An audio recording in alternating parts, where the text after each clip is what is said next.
Good morning, everyone. Happy Monday. It is not Saturday because I was traveling this weekend and just got home.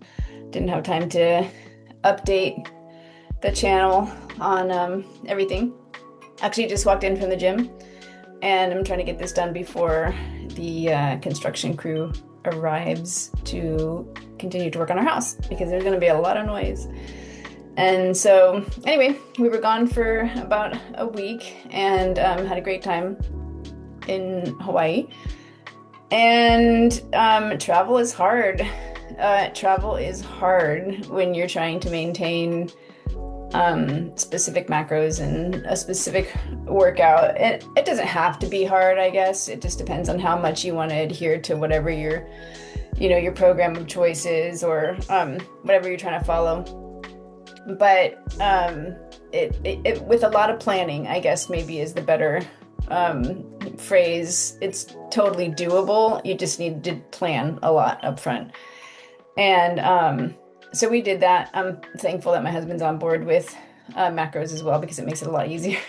And the gym makes it a lot easier to get that stuff done when you have somebody else that's doing it with you.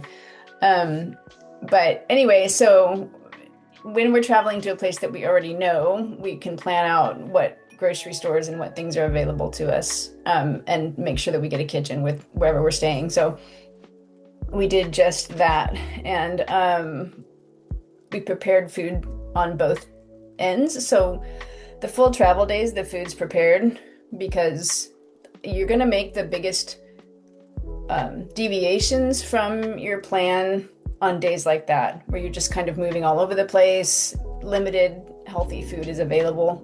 It's hard to eat healthy at an airport. You can do it, potentially, depending on, I guess, what your needs are too. And obviously we're vegan and I haven't had sugar in almost 4 years, and that makes it that's a challenge too.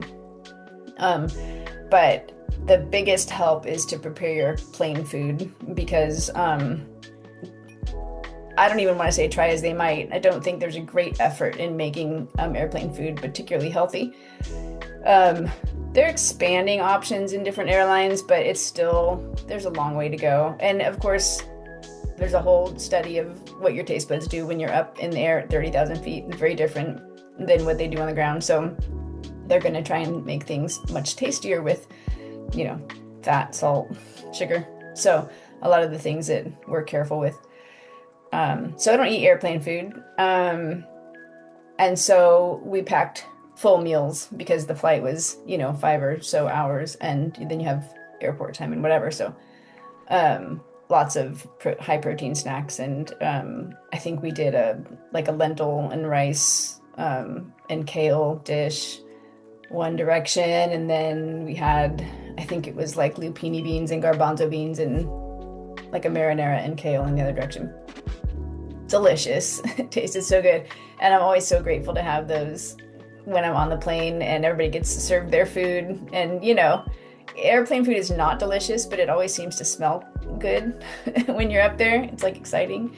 I remember traveling overseas quite a distance and just being so excited about the smell of the meals because it was, I think in part, something to do to break up the 12 or 13-hour flight. But anyway, I spent a lot of time on the beach this week and what a time to reflect about what people think about their bodies. And I've had I'm sure, a relationship that's similar to what everyone else has had with their bodies. It's just sort of ebbs and flows and ups and downs of, do I feel comfortable? Do I not feel comfortable? Am I more conservative in the way I dress? Am I not? Is it okay or do I feel comfortable? Not is it okay, but do I feel comfortable in a bikini, which feels like something that to a woman, it's the same as bra and underwear, right? It's very silly. These sort of limitations that we have. But if it's made out of one material, it's okay to wear out in public, and the others, it's not. Of course, in various states, there's various rules too. Not very long ago, I went on a bike ride with my husband, and I got stuck. I literally got stuck in a pack of naked bike riders. And I don't know how it happened. I just couldn't get out, and it felt like I was in a dream, and I was bouncing around trying to get out of this group of naked bike riders. And it is perfectly legal to be nude here. So, and fine. I have no issue with that. Their bodies, we've just decided where we should cover them up and at what point. And so, anyway, it's, I don't know. That was a weird experience. But the beach is fascinating. It's funny. I don't feel, and maybe people who are watching or whoever feel like they've got sort of a different view on when they decide they're going to wear a swimsuit or when they're not going to, or when they're, I mean, even for women, the getting ready and going to the beach is so different. I think for many women, I'm going to assume if I'm sort of the average woman that you feel it's just a lot. It's just a lot, and you're just like kind of tucking things in places and showing certain things and not certain things. And, maybe you're staying seated or wearing shorts or wrap a towel around you, or you wear a one piece or a two piece or a athletic suit or a, whatever. It's all of this different stuff. And I feel like, and I know I'm generalizing and I'm the first one to say we shouldn't do that, but it feels like men throw shorts on and they go to the beach. And for women, it's just so different. And so, but I love the array of women at the beach that just, it's like doing their own thing. And I love it. And, but I also am so saddened by the women that clearly won't get into a swimsuit. And they'll just stay completely covered up. I guess I don't want to say saddened in that, because that could be just a choice of being conservative, and that's fine. But I do feel like, and I know personally women in my life who won't put the swimsuit on because they're embarrassed. And I just don't think we should ever be there. I don't, it bums me out that people are embarrassed to the extent that they won't go swimming. And, I don't know, it was just a lot to think about. I decided this last week that a bikini was what I was going to have on. And I think a lot of that is, I'm starting to normalize that because of bodybuilding. I mean, you have an itsy bitsy teeny weeny bikini on stage. And, the first time I had to send my check-in pictures to my coach, I was like, I don't want to put this on, take a picture. That seems like a really bad idea. But now I'm used to it. And I know I'll be used to it, on stage. I have a posing bikini already. It's not the right one for my category, but actually I like the one for my category because it's a bit more coverage. Which is, it's a whole thing too. You have a certain type of swimsuit or posing suit you're supposed to wear, for each category. So, the one in Fit Model I think it has to be about 50% coverage, or no less than 50% coverage of glutes. And so, it's not like a thong like you might see in other categories, which I like. I guess I don't care about the thong anymore. Because when you're looking at physiques, I think it's not like hypersexualized. Maybe it is to some, I don't know, but you're really looking at muscle development. And so I think my mindset has even shifted from when I first saw shows, like, oh gosh, that's a lot. But now you're just like, you kind of don't even notice. You just are like, okay, I see this development here. There needs to be more here. This is balanced here and whatever. So it becomes a really different thing. But anyway, I just got to thinking that about the various women at the beach. And I do think, in large part, it's the women who have children that end up covering up. And it made me really start thinking about the fact that we put a lot of emphasis on what happens to the body when we are pregnant and give birth. And, or just pregnant, however it ends. Pregnancy is hard on the body. And of course you gain weight. I gained about 40 pounds with both my two biological children. We have 3 adopted.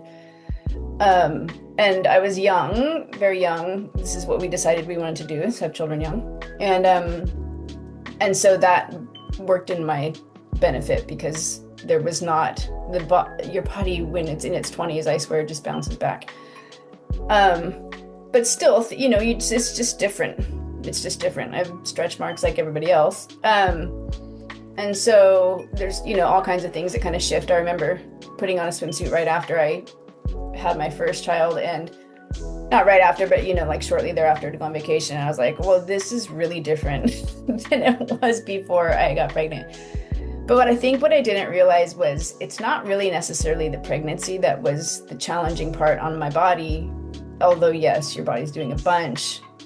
As far as like physique, it's the child rearing, the raising of kids that is the complicated part for many women. And I mean, I guess I would even say men, but women end up kind of in a deficit because they're coming out of pregnancy and trying to maintain some semblance of fitness or health/fitness, and it's hard to do because you're just not prioritizing yourself frequently, not everybody, frequently. And so it's this, I raised kids for 25 years, and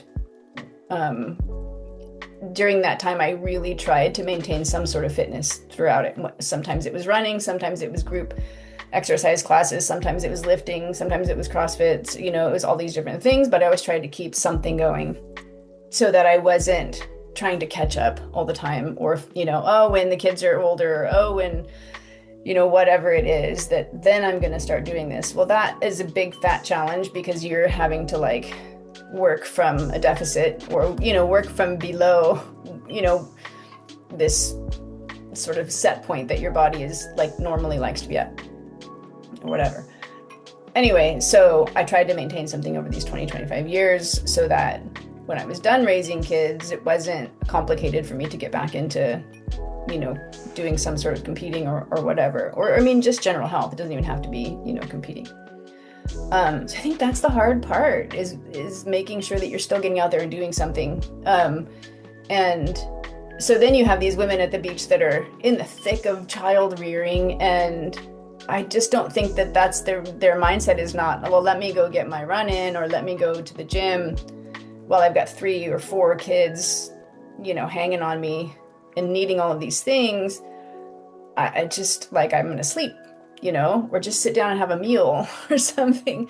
Like you're just barely getting in, the basics. And so it seems luxurious to go to the gym, but it's, I would argue, like probably the most important thing you could do. I mean, there's all kinds of wellness things that need to be taken care of, but, and we talk about that some other time. There's different, spokes, if you will. But man, physical health, how much it plays into just your overall well-being, cognitively, just emotionally, how you just feel about yourself and how you show up places and how people perceive you and how assertive you are and how excited you are about just, doing certain activities with your kids or with your spouse or whatever is just, I mean, it's a game changer if you maintain a certain level of fitness. And that's going to be different for everybody. It doesn't have to be, somebody's standard, but it's just this, like, I'm going to put this time in, even though it's really hard to figure out how to do that. I'm going to make sure it happens. I think there are other things that we make sure happen, like eating, or maybe it's like quiet time or meditation, or it's, time with your spouse and all of these other important things that factor into that. But fitness, physical movement has to be one of them.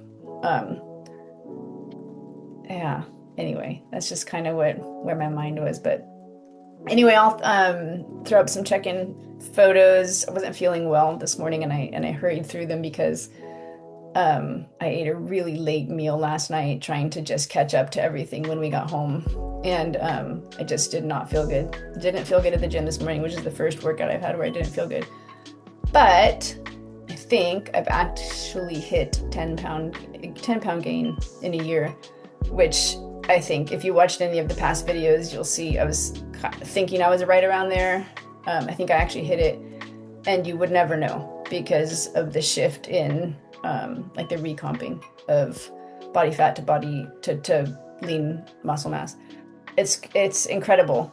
I'm amazed at what my body can do. And so anyway, I'll throw up a couple videos of the airplane food meals that we cooked, and I think I even grabbed a couple shots of the dinner we ate, which is the dinner I eat every single night. We ate it every single night we were there too. Actually, my husband tried to eat out once at this place down the street that we had gone several times in the past, and he took a couple bites and couldn't do it because it's just so oily, and your perspective completely changes because we just don't eat that way ever anymore. And so to have, when you go and eat out, they're looking to hit 3 notes, salt, fat, sweet. And if they get them, we think it tastes good because it lights all these, things up in our brains, and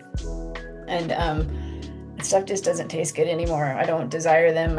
I first of all, I know I'm not going to feel good, but it just doesn't sound good to me anymore. So anyway, he didn't finish and ended up making something very similar to what he would normally have. But overall, a good week. Crushed all my workouts, hit all my macros really well. I think we're at week 38, which is wild. I think I hit 9 months of actively working with a coach next week. It's cuckoo. And also celebrate my 30-year anniversary. Okay. That's it. I'll see you all next week. Bye.